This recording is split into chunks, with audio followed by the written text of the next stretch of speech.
మనం టమాటా కర్రీ చేసేసుకున్నాం. ఉల్లిగడ్డలు టమాటా కడాయి పెట్టుకొని స్టవ్ ముట్టుకొని ఒక వన్ స్పూన్ ఆయిల్ వేయాలి.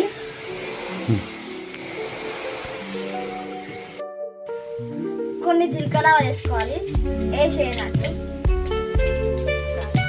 వేడి చేసుకోవాలి. వేడైన తర్వాత ఉల్లిగడ్డ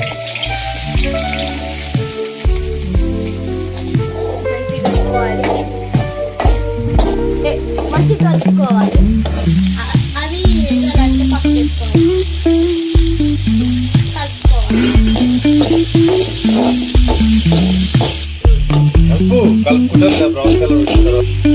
మంచిగా బ్రౌన్ కలర్ కలుపుకొని అలా టమాటాలు వేసుకోవాలి.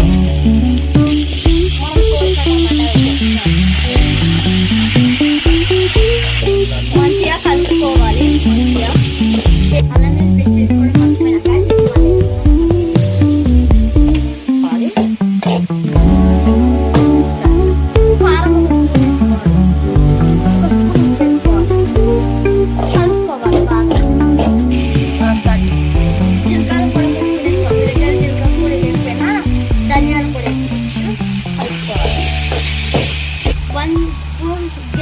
వాటర్ వేసుకోవాలి. గ్లాస్లో వన్ గ్లాస్ చిన్న మంచిగా కలిపేసుకోవాలి.